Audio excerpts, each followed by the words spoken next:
ਸੋ still ਅਗਰ ਤੁਸੀਂ ਮੈਨੂੰ ਜਿੰਨਾ ਕਿ ਮੈਂ ਡਾਂਟ ਖਾ ਕੇ ਆਇਆ ਉਹਨਾਂ ਕਿ ਤੁਸੀਂ ਮੈਨੂੰ ਪਿਆਰ ਦੇ ਦਿਓ ਤਾਂ ਮੇਰਾ ਹੌਸਲਾ ਵੱਧ ਜਾਏਗਾ, ਮੈਂ ਆਪਣਾ ਕੰਮ ਠੀਕ ਕਰ ਲਵਾਂਗਾ।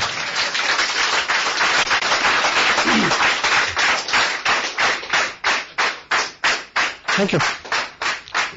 इतना ज्यादा भी नहीं कि मैं पंजाबी चल रही है, अच्छा पता नहीं मन करता। सो परिचय, मेरा नाम सतीश पंडित है और जो 30 तारीख गई है नवंबर की, इस 30 तारीख को मैंने 2nd एनिवर्सरी अपने इस बिजनेस की सेलिब्रेट की है। 2 साल मेरे को इस बिजनेस में हुए। बेसिकली जो मेरा प्रोफेशन है वो लैंडस्केप का है। बीइंग जर्नलिस्ट मैंने 11 साल काम किया और ईश्वर की बड़ी कृपा रही और बुजुर्गों का बड़ा आशीर्वाद रहा कि जिंदगी में वो सब अनुभव किए जिसको लेके आदमी के अंदर बहुत तलब होती है, ख्वाहिश होती है। मेरे पेरेंट्स ने, मेरे फादर ने स्पेशली मेरे को सबसे बड़ी जो चीज दी वो ये कि मेरे को गलतियां करने का पूरा मौका दिया। मेरे को पकड़ा नहीं, कहा नहीं कि ये कर और ये मत कर। सो वो आदमी का स्वभाव भी होता है कि वो अपनी गलतियों से ही सीखता है। सो अगर नाम चाहा तो नाम मिला, अगर काम चाहा तो काम मिला, अच्छा काम मिला।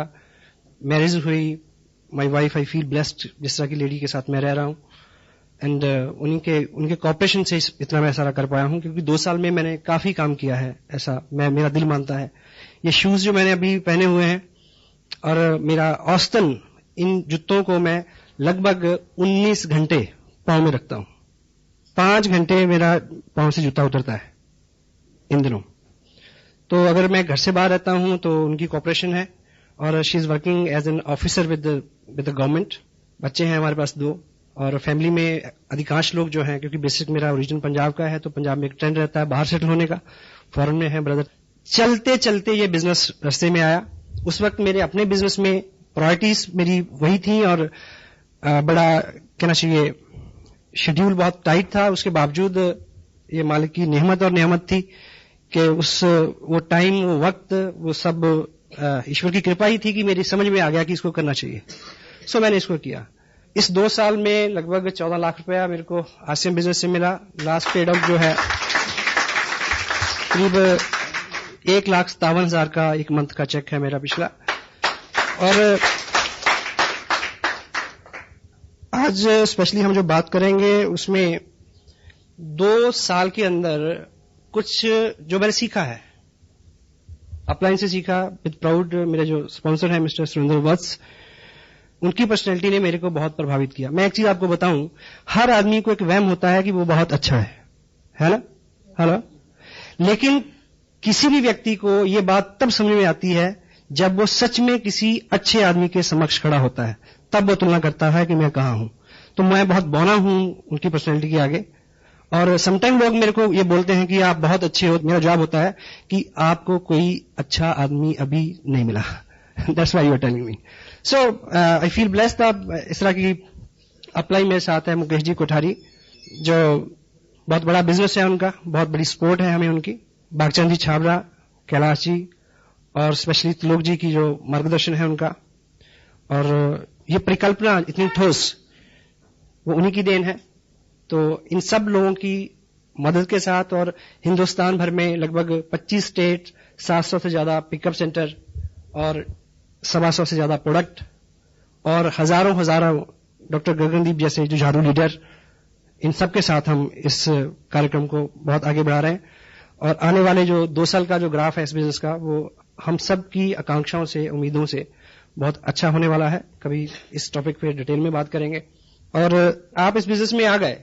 इस बिजनेस में काम करते करते ऐसी 7 चीजें मैंने पाई हैं, ऐसे 7 सेंसिटिव पॉइंट मैंने पाए हैं जो हमारी प्रायोरिटीज होनी चाहिए, टॉप प्रायोरिटीज। अगर हम उन 7 चीजों को प्रायोरिटी के साथ करेंगे, जो जब वो दिन आए तो तब हमारा फोकस क्या हो, यदि इस चीज पे हमारा फोकस रहे और उस चीज को हम पूरी शिद्दत के साथ, पूरी तवज्जो के साथ अगर कर पाएंगे, तो बीच का टाइम अगर कहीं आदमी कुछ काम कम भी करता है तो चल सकता है। वो 7 पॉइंट है जिसको मैंने टाइटल दिया है 7 सेंसिटिव डेज। हिंदी में आप इसको बोल सकते हैं ताकि याद रहे, वो 7 दिन। हेलो, ठीक है। तो पहला जो दिन है, जो जब आपकी जिंदगी में आए, कुछ लोगों की आने वाला है, कुछ लोगों के आ चुका है। वो दिन बहुत महत्वपूर्ण है जब आप इस बिजनेस का पर्चा साइन करते हैं। आप मुझे ये बताएं कि आपने ये बिजनेस शुरू किया, इस बिजनेस में बहुत कुछ मिलता है। जो लोग इसको साइन कर चुके हैं, आप सपोज करें कि एक आप छोटी सी दुकान खोलें कहीं, वो जो पहला दिन होता है जब उसका मुहूर्त आप करते हैं, वो कितना इंपॉर्टेंट होता है आपके लिए। आप एक बार नहीं 2 बार नहाते हैं उस दिन। हाँ जी, वहां जाने से पहले मंदिर जाते हैं, मुहूर्त निकलवाते हैं उसका, ठीक, और अपने मन में बड़ी उमंग, बड़ी श्रद्धा, बड़ा एक होप, कोई अपशगुन ना हो जाए उस दिन, इतने एहतियात, है ना। इन सब चीजों का कंक्लूजन लेके आप उस दिन शुरुआत करते हैं। कुछ ना कुछ धार्मिक अनुष्ठान करवाते हैं, कोई कस्टमर, स्पिरिचुअल कस्टमर, रिलीजन से जुड़ा हुआ कोई चीज, कोई पार्ट है, यानी एनीथिंग। तो सवाल यह है कि जब आप इस बिजनेस को साइन करते हैं, क्या तब इस तरह का भाव आता है? जनरली नहीं आता, क्योंकि हम इसको बिजनेस मान के साइन नहीं करते। शायद बाद में फील होता है ना। यदि आपने शुरू करना है तो आप, मेरी राय है कि इसको इस तरह से शुरू करें। हेलो, यदि कर चुके हैं तो कल मान लीजिए कि वो पहला दिन है, कल कुछ अलग से टाइम निकालें। अगर आपका चेक आ चुका है तो उसको किसी पवित्र जगह पे रखें, मालिक को उसमें हाजिर नाजिर करें। हेलो, वो हेल्प बिल्कुल फ्री है। हाँ जी, वो जो है आप सबकी अपलाइन की भी अपलाइन है। हेलो, एक पिक्चर में एक डायलॉग था, एक प्रभावशाली जो बिजनेसमैन है वो अपने बेटे को बोलता है कि आज की दुनिया में ऐसा बला बला करने के लिए सबके स्विच अपने हाथ में रखने पड़ते हैं। हाँ जी, और वो आगे से जवाब देता है कि एक मेन स्विच है जो उसके पास है, यदि उसने ऊपर कर दिया हेलो, आपकी ऊर्जा, आपकी शक्ति, आपकी ताकत, आपकी अकल, नॉलेज, कुव्वत, सब आपको मुबारक हो, लेकिन मेन स्विच है कहीं। हेलो, ठीक है। तो इस तरह का भाव लें, इस तरह का संकल्प करें, उस मालिक को हाजिर करें उसमें, ठीक है। तो एक अच्छी शुरुआत। हाँ जी, ठीक है। क्योंकि ट्रेडिशनल काम में बड़ा हम करते हैं कि ऐसा ना हो जाए, वो आगे नींबू टांगते हैं कुछ लोग, या परांदी टांग देते हैं, परांदी टांग के नहीं घूमना कल से। हेलो, सो इस तरह का कुछ, आप सहमत है? अगर आप इस तरह का करके शुरू करोगे तो आपको हर वक्त पे वो याद आता रहेगा। हेलो, जब भी मुश्किल आएगी वो याद आएगा, me and God can do wonder. Hello, me and God, हम दो मिलके कमाल कर सकते हैं, ठीक है। तो वो दूसरा जो है वो आपके साथ हर वक्त हो, वो है। लेकिन अगर आप ग्रेटिट्यूड के साथ उसको साथ रखेंगे, आभार व्यक्त करते हुए हर वक्त, तो उसकी कृपा निश्चित रूप से ज्यादा बरसेगी आपके ऊपर, ठीक है। पहला दिन। सेकंड, दूसरा जो सेंसिटिव दिन आपके बिजनेस में होगा वो हर महीने में एक बार आता है, जब आपके बिजनेस की क्लोजिंग होती है, जिस दिन आप सारा बिजनेस कलेक्ट करके पोस्ट करते हैं भीड़भाड़ के लिए। बहुत इंपॉर्टेंट दिन होता है।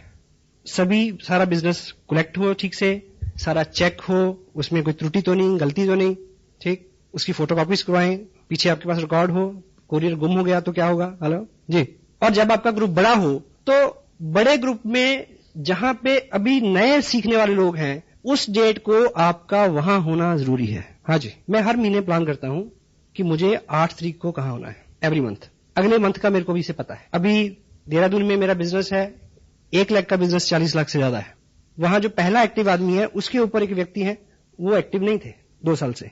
अब उन्होंने एक्टिविटी करनी शुरू कर दी, 5, 7, 10 का बिजनेस किया। मैं वहां गया उनको बताने की क्लोजिंग प्लेसमेंट कैसे होती है। यानी उस ग्रुप में 5,000 का बिजनेस बढ़े, इनकम से कोई सरोकार नहीं इसका, पर I am the only person between he and me, we are 2 person only. I went over there, I came back Delhi, वहां कुछ ऐसी एक्टिविटीज थी। 8-9 तारीख का ये शेड्यूल, इस तरह से मैंने एवरी मंथ क्लोजिंग से कंसर्न जितने भी जरूरी काम है, आपकी एक्टिव अपलाइन आपको बता सकती है। बहुत बार किसी अच्छे आने वाले भावी लीडर का आप वहीं पे फ्यूचर चौपट कर सकते हैं, इस त्रुटि के बारे, ये गलती ना हो। हर महीने की क्लोजिंग में आपको पता हो मुझे कहां होना है, क्या करना है, और जहां पे आप क्लोजिंग करा रहे हैं वहां पे उन लोगों के साथ डिस्कस करो कि इसको ऊपर, इसको नीचे, दाएं बाएं, आगे पीछे, क्यों, वाई, सिखाना है। Hello, got it. थर्ड, तीसरा सेंसिटिव महत्वपूर्ण दिन जो है वो आपके बिजनेस में होगा। हर मंथ में आपने बिजनेस भेज दिया, उसके बाद एक डेट होती है जिस दिन बिजनेस फाइनल होता है।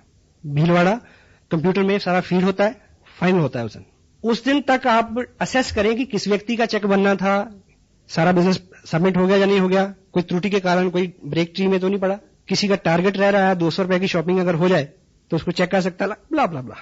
बहुत इंपॉर्टेंट, संपर्क में रहे आप नए लोगों के, ये हर मंथ में आने वाले दिन है। Fourth one is big event.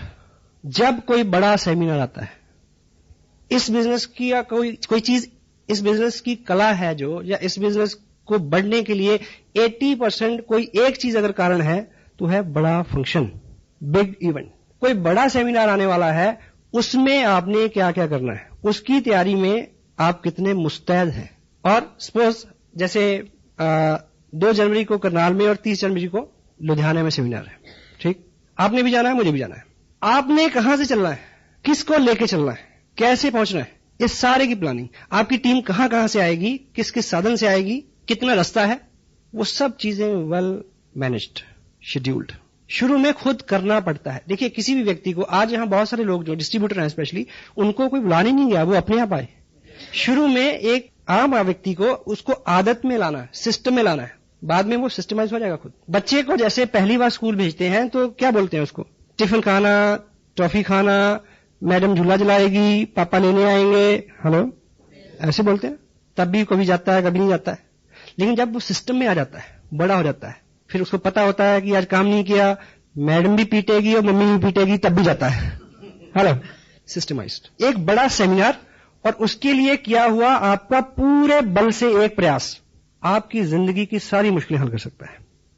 मुझे याद है शायद 17 जनवरी की 2 साल पहले की बात है, इसी हॉल में मेरी एक मीटिंग थी 16 जनवरी को, और देहरादून में 3 दिन फील्ड वर्क करके आया था, और उन्होंने मेरे को आश्वस्त किया कि 3 कॉलेज लेके आएंगे। कितनी? 3, लगभग 25-30 लोग। मैं क्या बिजनेस चल गया भाई, अगर पहला ही प्रयास था मेरा, अभी 1 महीना भी नहीं हुआ था। तो 3 दिन रह के मैं 15 तारीख को इधर आया। 15 को आके मैंने शाम को फोन किया, कहते जी 3 तो नहीं, 2 पक्का, 2 जरूर आएंगी। मैं कहा चलो 2 भी बुरी नहीं है। अगले दिन फोन किया कि 2 तो नहीं, 1 जरूर, पर 1 जो है ना वो खास लोगों की आएगी, बढ़िया। मैं कहा चलो एक ही ठीक है। 16 तारीख मैंने यहां मीटिंग की, और मीटिंग जैसे खत्म हुई 9 बजे 10 बजे मैंने फिर फोन किया। कहते कि ऐसा है कि वर्मा जी का भैंस जो है वो ठीक है, शर्मा जी की इस तरह के बहाने। हाँ, फिर ऐसा करते हैं कि मेरे वाली जो कार है उसमें 3 लोग आ जाएंगे, मेरे को मिला के 4। एनीवे, मैंने फिर 11:30 बजे फोन किया। तब मेरा परमानेंट स्टे था चंडीगढ़ में। मैंने फोन किया तो पता चला कि 1-1.25 घंटे बाद कि वो ऐसा है जी, वो वैसा है। अब वो मारुति भी आते आते रुक गई। अब मुझे पता था कि स्कूटर तो आ नहीं सकता।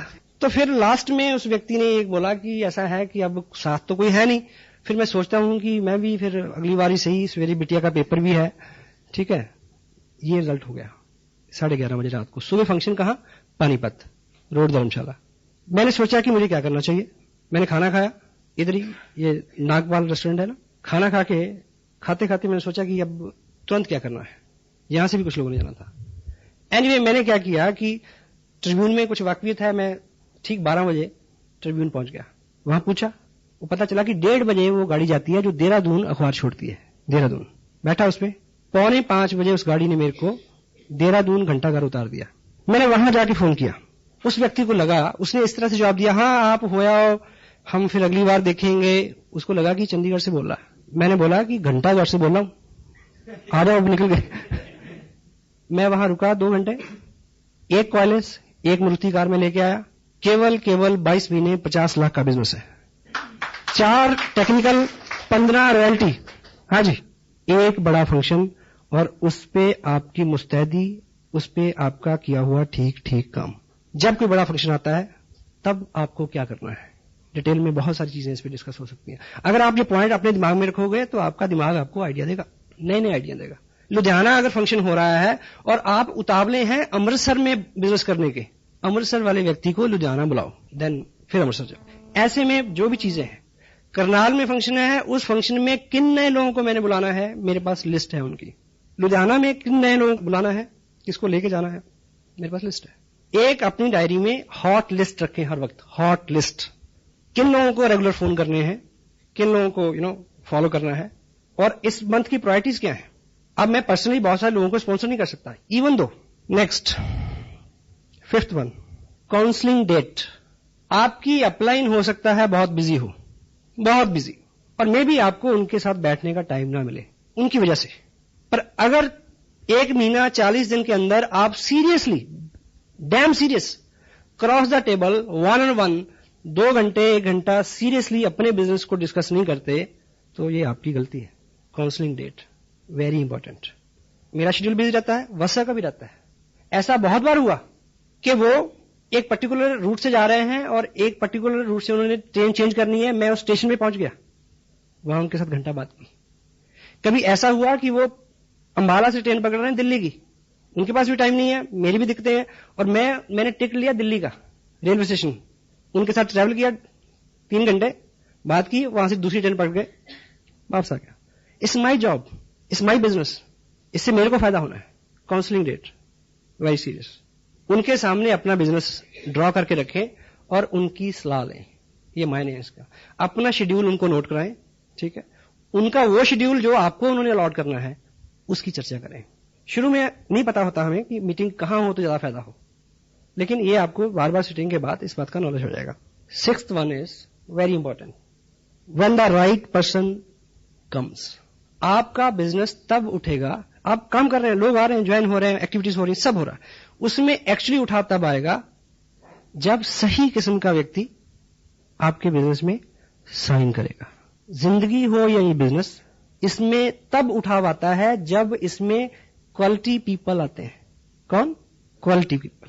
क्वालिटी पीपल जो है वो, ये बिजनेस हो या जिंदगी, उसमें आते तो हैं, पर हमारी कुपात्रता के चलते ठहरते नहीं है। अपनी पात्रता को हम बढ़ाएं, अच्छा करें। जब राइट पर्सन आपके बिजनेस में आए, मान लीजिए आपका बड़ा ग्रुप भी है, आप मीटिंग लेने गए, उस मीटिंग में एक व्यक्ति ऐसा आपने आइडेंटिफाई किया, आप बीइंग लीडर आपने आइडेंटिफाई करना है, उनकी एक्टिव अपलाइन को रेफरेंस देना है, खुद उसको संभाल करना थोड़ा। जो भी मजबूत व्यक्ति होगा वो आपको उतना कष्ट भी दे सकता है। हाँ जी, पोटेंशियली आदमी तो देगा। एक शेर है उर्दू का, जिन चिरागों को हवाओं का कोई खौफ नहीं, उन चिरागों को हवाओं से बचाया जाए। अब मानी क्या है, डायरेक्टली रिलेट नहीं करेगा इस बात से, पर इसको समझे क्या कहना चाहता है शायर। जिन चिरागों को हवाओं का कोई खौफ नहीं, उन चिरागों को हवाओं से बचाया जाए। यानी जिनको खौफ है, जो कमजोर हैं, वो तो जैसे हवा चलेगी बुझ जाएंगे। जो बेखौफ हैं, यानी जो ताकतवर हैं, हवा चलने से वो आग लगा देंगे, उनको बचाने की जरूरत है। सो जो ताकतवर व्यक्ति है, जो पोटेंशियल पर्सन है, जब वो आपके बिजनेस में आता है तो उसकी संभाल जो है बहुत जरूरी। वो आपको हार्डशिप दे सकता है, सहमत है आप? और पोटेंशियल पर्सन जो होता है, उसके साथ व्यवहार को लेके, काम को लेके, सब चीजें बहुत सदी हुई होनी चाहिए। और ऐसे व्यक्ति के आगमन पे अपनी अपलाइन को काउंसिल करें, उनकी हेल्प लें। मे बी तब आपका स्टेटस उस दर्जे का ना हो, मे बी आपकी पर्सनैलिटी अलाइज ना करती हो वहां पे, maybe, then take proper help, उसकी संभाल। Got it? यस। और अपने ग्रुप में हमेशा इस चीज को कोशिश करें आइडेंटिफाई करने की, कौन लोग आ रहे हैं, कैसे लोग आ रहे हैं, किसका क्या बैकग्राउंड है, किसका क्या एक्सपीरियंस है, ठीक है। कोई आदमी अच्छे से काम कर रहा, मे बी आपका एक डिस्टेंस ग्रुप हो यहां से 200 किलोमीटर दूर, वहां पे औसतन 30-40 हजार का बिजनेस आता है, ठीक है। आप उसको वॉच करें, कभी चेक करें कि एक महीने एक ही व्यक्ति ने 20-25 लोगों को ज्वाइन कराया, ये घंटी है, हेलो, अलर्ट हो जाए वहां पे। अगर उस व्यक्ति को संभालिए, क्योंकि जो लोग 40 हजार का बिजनेस आपको भेज रहे हैं पिछले 6 महीने से, वो यूजर है, हेलो, वो कस्टमर है, अल्टीमेट पर्सन नहीं है। जब इस तरह की घटना हो, इस तरह का सूचना आए, तो उसको आप कहीं भी बैठे हैं, आप काउंसिल करें अपलाइन से कि उसको किस तरह से हैंडल करना है। डॉक्टर गगनदीप सिंह जी का बिजनेस सबको अच्छा लगता है ना जी, हेलो। और ऑफ कोर्स वो मेरे ग्रुप में है, 4 महीने में 12 लाख का बिजनेस है। पर मैं और मेरा भगवान जानता है कि मैंने उन्हें किस तरह से हैंडल किया है। हाँ जी, पूछ लेना कभी। Potential person. 7th and last one,